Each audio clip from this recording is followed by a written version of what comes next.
दोस्तों, कभी कभी मोहब्बत इंसानों की हदों से पार हो जाती है। कभी दुआ बनकर आसमानों से उतरती है तो कभी किसी तन्हा रूह के पास साया बनकर आ जाती है। आज की कहानी एक ऐसी ही मोहब्बत की है, जहां एक मासूम लड़की जरीन, जो कि बहुत नादान थी और इन सब चीज़ों से परे थी, उस एक रहस्यमयी साये से टकरा जाती है जिसका नाम होता है ईशान, जो है एक जिनज़ादा। वो साया जो पहले खौफ बनकर उसके दिल में उतरा, मगर फिर उसी दिल की सबसे गहरी तन्हाई का जवाब बन गया। क्या ईशान की मोहब्बत हकीकत थी या बस एक ख्वाब?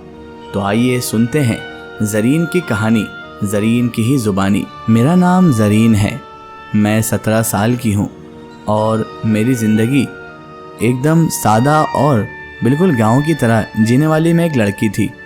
वैसे तो हम शहर में रहते थे, लेकिन मुझे गांव के तौर तरीके ज़्यादा पसंद थे। मैं 17 साल की होने के बावजूद लगती नहीं थी कि 17 साल की हूँ, यानी मैं अपनी उम्र से थोड़ी ज़्यादा लगती थी। मैं दिखने में सब कहते थे बहुत खूबसूरत हूँ, लेकिन मुझे अपने चेहरे में कभी कुछ ऐसा नहीं लगा। मुझे ऐसा नहीं लगा कि लोग मुझसे इतनी खूबसूरती का इजहार करते हैं, लेकिन मुझे अपने चेहरे में कोई ऐसी खूबसूरती नज़र ही नहीं आती। मैंने जब माँ से कहा कि माँ, मैं तो इतनी खूबसूरत नहीं हूँ, फिर लोग क्यों कहते हैं कि मैं बहुत खूबसूरत हूँ? तो माँ कहती, बेटा, अपनी खूबसूरती अपने आप को नहीं दिखाई देती। फिर मैं कहती कि माँ, क्या मुझे कोई शहज़ादा सच में मिलेगा? बचपन से मैं कहानी सुनते आती हूँ कि हर लड़की को उसकी ज़िंदगी में एक शहज़ादा मिलता है जो कि उसके सारे सपने पूरे करता है। माँ कहती है, बेटा देखो, शहज़ादे का तो वादा नहीं करती, लेकिन अच्छा लड़का देखकर तुम्हारी शादी करेंगे, और अगर एक अच्छा इंसान मिल गया तो वो भी तुम्हें शहज़ादी से कम नहीं रखेगा। जरीन के माँ बाप कुछ साल पहले एक खौफनाक सड़क हादसे में दुनिया से रुखसत हो गए। ये वक्त बहुत ज़्यादा जरीन के लिए कठोर था। उसकी माँ से उसे बहुत मोहब्बत थी, उसके माँ से वो हर दिल की बात शेयर करती थी, लेकिन अब उसके माँ बाप दोनों ही एक खौफनाक सड़क हादसे में गुजर चुके थे। वो सानेहा जरीन के दिल पर एक ज़ख्म की मानिंद नक्श हो गया था, जिसकी टीस और ज़ख्म आज तक बाकी थे। उस दिन के बाद उसकी दुनिया ही बदल गई। वो सिर्फ एक मासूम लड़की न रही, बल्कि अपनी 2 छोटी बहनों का, यानी कि आमना और हूर की भी माँ बाप और सरपरस्त बन गई। आमना, उसकी जो बहन थी छोटी, वो 6 साल की थी, और हूर तो अभी सिर्फ 4 साल की ही थी। वो दोनों हमेशा जरीन के दामन से ही लिपटी रहती, जरीन को ही माँ बाप मानती। उनकी मासूम आंखों में जो ख्वाब थे, जरीन चाहती थी कि वो कभी टूटने ना पाए। जरीन ने दोनों को माँ बाप की तरह परवरिश देने की ठान ली, चाहे उसके अपने ख्वाब राख हो जाएं। सुबह सवेरे सूरज की पहली किरण के साथ जरीन अपनी झोपड़ी से निकलती, पुराने कपड़ों में लिपटी, नंगे पांव मिट्टी की पगडंडी पर चलती हुई, और गांव के किनारे वाकई एक छोटे से ढाबे पर जाकर काम शुरू करती। नाज़रीन मोहतरम, आपको यहाँ पर बताते चलें कि जरीन घर से तो बहुत अच्छी थी, लेकिन माँ बाप के इस एक्सीडेंट के बाद उसके चाचा ने उसकी सारी जायदाद जो थी उसके वालिद साहब की, वो सब हजम कर ली थी और इन्हें एक झोपड़ी बनाकर दे दी थी। झोपड़ी कह लीजिए या कच्चा घर कह लीजिए। बेचारी जरीन वहाँ पर रहती, और चाचा ने झूठा ढोंग रचा कर इससे सब कुछ दस्तखत करवा के इसका सब कुछ अपने नाम कर लिया और इसे इस टूटे फूटे घर जैसे झोपड़ी में छोड़ दिया। अब जरीन को अपनी बहनों की परवरिश के लिए कुछ ना कुछ काम तो करना ही था, तो वो पास में ही वाक़ई एक ढाबे पर जाकर काम करती है। ढाबे का मालिक हाजी करीम सख्त मिजाज का, मगर दिल का बुरा ना था।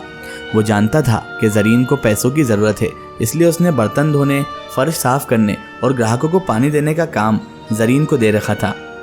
दिन भर की मेहनत के बाद जब जरीन को थोड़े से पैसे मिलते, वो उसे चुपके से अपने दुपट्टे में बांध कर घर ले आती। वही पैसे आमना की स्कूल की फ़ीस बनते, हूर की खाने की चीज़ें बनते, और अक्सर दिन में सिर्फ एक वक्त का खाना। उसकी ज़िंदगी में खुशी जैसे कोई अजनबी शब्द था, मगर वो फिर भी हंसती थी।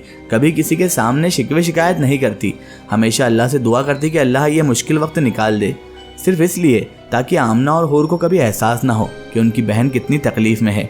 मगर एक दिन कुछ अजीब होने लगा।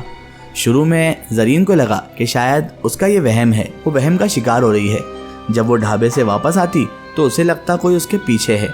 कभी झाड़ियों में कोई उसे साया दिखाई देता, कभी हवा में सरसराहट सुनाई देती। ये सब शुरू हुआ था एक बार से। जरीन को होटल से बचा हुआ खाना मिला था, जो कि गोश्त की सब्जी थी। उसने सोचा था घर जाकर आराम से खाऊंगी। हाजी करीम साहब ने उसे गोश्त की सब्जी दी थी और कहा था, बेटा ये घर जाके खा लेना और तेरी बहनों को भी खिलाना। अब बहनें जो गोश्त खाती ही नहीं थी, तो उसने सोचा था मैं ही अकेले ही खा लूँगी। तो उसने वो गोश्त लेकर घर जाने की रवानगी ली। अब जैसा कि आप और हम सबको पता है कि ये जो मांस होता है या गोश्त होता है, इसे बिना किसी हिफाजत के ऐसे ही नहीं ले जाना चाहिए। और फिर ज़रीन के रास्ते में, यानी होटल से, उस ढाबे से घर के रास्ते में एक कब्रिस्तान भी पड़ता था और एक घना दरख्त। कब्रिस्तान के पास एक घना दरख्त था जिसके बारे में ये बात बड़ी मशहूर थी कि यहाँ पर जिन्नातों का साया है। बहरहाल ज़रीन घर लौट रही थी और उस दरख्त के करीब अचानक उसके पैर में कुछ चुभ गया। पैर में जैसे ही कुछ चुभा तो खून निकलने लगा। ज़रीन ने वो टिफ़िन उसी दरख्त के नीचे रखा और स्ट्रीट लाइट में वो देखने लगी कि उसके पैर में क्या चुभा है। ज़रीन ने जैसे ही पैर को देखा तो खून निकलने लगा। बमुश्किल उसने उस कांटे जैसी चीज़ को निकाला। इतनी देर वो टिफ़िन वहीं पर रखा रहा जिसमें गोश्त की सब्ज़ी थी। गोश्त की सब्ज़ी तो एक बहाना था, असल में तो ज़रीन के करीब किसी को आना था। जैसे ही ज़रीन वो टिफ़िन उठाने के लिए ढूंढती है तो अचानक टिफ़िन वहाँ से गायब हो जाता है। टिफ़िन गायब होता है तो ज़रीन दिल में सोचने लगती है, मैंने टिफ़िन यहीं तो रखा था, अचानक टिफ़िन कहाँ गायब हो गया। वो देखती है इधर उधर, लेकिन उसे कहीं भी कुछ दिखाई नहीं देता। उसके बाद ज़रीन घबराती हुई घर चले जाती है। पाँव में तो वैसे भी चुभ चुका था कांटे जैसा कुछ, तो खून निकल ही रहा था। घर जाकर वो अपना पैर धोती है और अपनी बहनों के लिए फटाफट चावल बना देती है और उन्हें खिलाकर खुद भी थोड़े बहुत बचे कुचे चावल खाकर सो जाती है। अब उसे रात में अचानक से ख्वाब नज़र आता है। ख्वाब में वो कब्रिस्तान और वो दरख्त देखती है और उसे अपना टिफ़िन वहीं पर रखा हुआ दिखाई देता है और कोई कहने वाला कह रहा था कि इतने लजीज खाने के लिए तुम्हारा शुक्रिया। ज़रीन जब आँख खुलती है तो घबरा कर उठती है और सोचती है ये मेरा ख्वाब है या वहम, समझ नहीं आता कि आखिर हो क्या रहा है। बहरहाल ज़रीन को ज़िंदगी की कश्मकश से, ज़िंदगी के मरहले से इतनी फुर्सत ही कहाँ थी कि वो इन सब बातों पर कभी तवज्जो कर पाती। बेचारी का जीवन इतना उलझा हुआ था कि वो चाहकर भी इन सब चीज़ों पर ध्यान नहीं दे पाती थी और चाहकर भी वो अपने आप पर, अपनी स्किन पर या अपने ज़रूरी मामलात पर भी ध्यान नहीं दे पाती थी। वो बेचारी तो हमेशा बैल की तरह मेहनत करती रहती थी। सुबह उठकर फिर से ढाबे चले गई और ढाबे जाकर अपने वही रोज़मर्रा के काम में लग गई। अब जैसे ही वो घर आने के लिए वहाँ से रवाना हुई, रात का वक्त था और जैसे ही घर आने के लिए वो रवाना हुई तो उसे कुछ अजीबोगरीब सा महसूस होने लगा। उसे लगता जैसे उसके पीछे कोई आ रहा है। कभी झाड़ियों में कोई साया दिखता, कभी हवा में सरसराहट सुनाई देती जैसे किसी के नरम कदम उसका पीछा कर रहे हों। कभी हवा में सरसराहट सुनाई देती जो कि उसे बहुत अजीब लग रही थी। पहले पहल तो उसने खुद को समझाया कि शायद ये सब मेरा वहम है, लेकिन बाद में उसे ये सब अजीब लगने लगा। और फिर उसे जब वो झाड़ नज़र आया तो उसने अपने टिफ़िन को, जो कि कल उसका टिफ़िन यहाँ से गायब हुआ था, वहीं पर रखा हुआ पाया।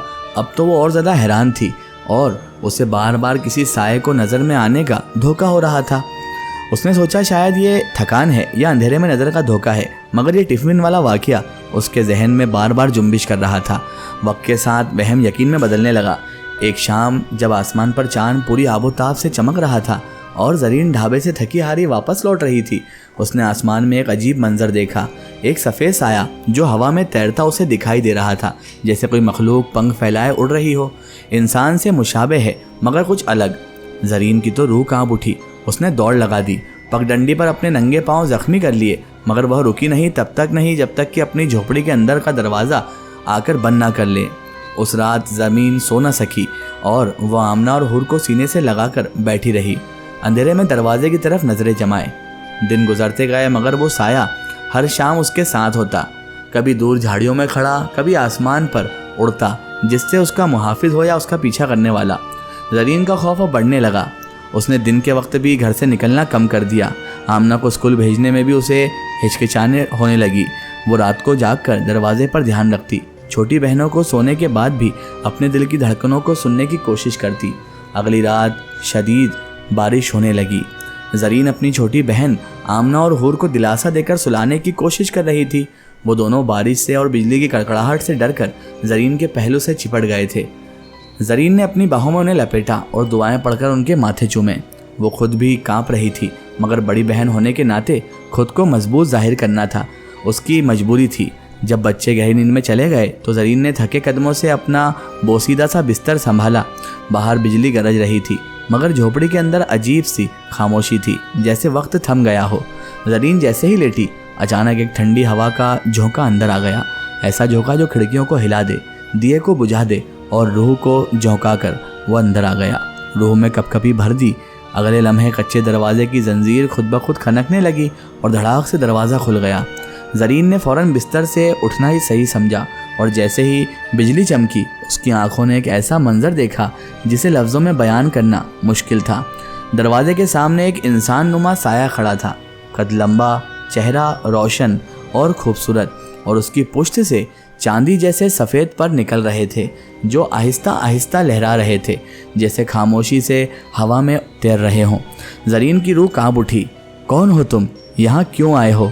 क्या चाहते हो? मेरी बहनों को कुछ मत करना, मेरे लिए ये मेरी जान से बढ़कर है। वो साया खामोश रहा। उसकी आंखों में एक गहरी उदासी और मोहब्बत झलक रही थी, जैसे सदियों से वो सिर्फ जरीन को ही देख रहा हो। उसने भारी आवाज़ में कहा, मैं तुम्हें नुकसान पहुंचाने नहीं आया जरीन, मैं तुम्हें सिर्फ देखना चाहता हूँ। जरीन की आंखों में आंसू तैरने लगे। वो रोने लगी। दिल में खौफ और हैरत से लरजराहट पैदा हो गई। ये क्या था, ख्वाब या हकीकत? कोई जिन्नात या कोई फरिश्ता? और उसे उसका नाम कैसे मालूम था? मगर वो वजूद जिसे जरीन ने जिंदगी में पहली बार देखा, नरम लहजे में बोला, जरीन तुम डरो नहीं, मैं वही हूँ जो तुम्हें कई दिनों से देख रहा हूँ। तुम्हारा टिफ़िन मैंने ही खाया था और वो ख्वाब में शुक्रिया भी मैंने अदा किया था। तुम इतनी भोली और मासूम हो और तुम इतनी खूबसूरत हो। तुम्हारी मेहनत, तुम्हारा दर्द, तुम्हारी बेलौस मोहब्बत अपनी बहनों के लिए, सब कुछ मुझे तुम्हारे ऊपर शैदा कर चुका है। मैं तुम्हें ना चाहकर भी तुम्हारी तरफ माइल होता जा रहा हूँ। जरीन तो हैरत में डूबी हुई थी। उसे अपने कानों पर यकीन नहीं हो रहा था। मैं कोई इंसान नहीं हूँ जरीन, बेफिक्र रहो। मैं कोई भूत भी नहीं हूँ, ना ही इंसान। मैं एक जिनज़ादा हूँ और मेरा नाम ईशान है। जरीन, मैं तुमसे दिल लगा बैठा हूँ, तुम्हारे ऊपर शैदा हो चुका हूँ, तुम्हारा दीवाना बन चुका हूँ। ये अल्फाज बिजली की गरज से ज़्यादा ज़ोरदार थे और जरीन जैसे चुपी हो गई थी। उसका जिस्म साकित हो चुका था। वो एक शरीफ घराने की लड़की थी और उसके ऊपर उस पर इतनी मुसीबत और परेशानी थी कि उसने कभी खुद पर भी तवज्जो नहीं दी, तो मोहब्बत करना तो बहुत दूर की बात थी। उसका दिल तो मानो धड़कना ही भूल गया हो। जरीन ने थूक निगलते हुए बड़ी मुश्किल से पूछा, तुम जिन हो? तुम्हें मुझसे कैसे मोहब्बत है? मुझे माफ़ कर दो, मैंने कभी ऐसा नहीं सोचा था। उसकी मौजूदगी से कमरे में एक अजीब सी रोशनी फैल गई, जैसे रात के अंधेरे में कोई आसमानी नूर आ चुका हो। वो कहने लगा, हाँ जरीन, मैं जिन्नात हूँ, सदियों से आज़ाद, बेमकसद भटकने वाला।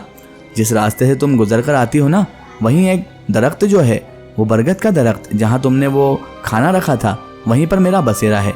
जब मैंने तुम्हें देखा, तुम्हारी खूबसूरती, तुम्हारे दिल की नरमी, आंखों की नमी, होठों की खामोशी और तुम्हारी ये परेशान कुन ज़िंदगी के बावजूद इतनी प्यारी मुस्कुराहट, ये सब कुछ मेरे दिल में उतर गई।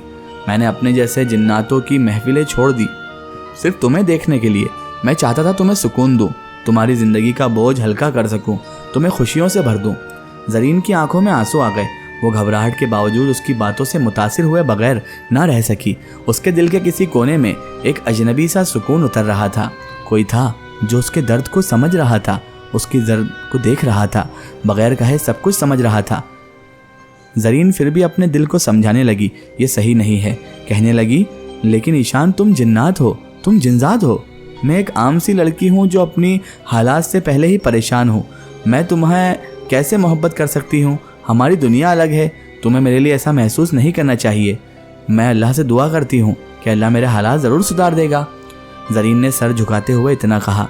ईशान ने अपने नरम परों को समेटते हुए एक गहरी सांस ली और कहा, मोहब्बत न ज़ात देखती है, न शक्ल, न जहान, न सूरत।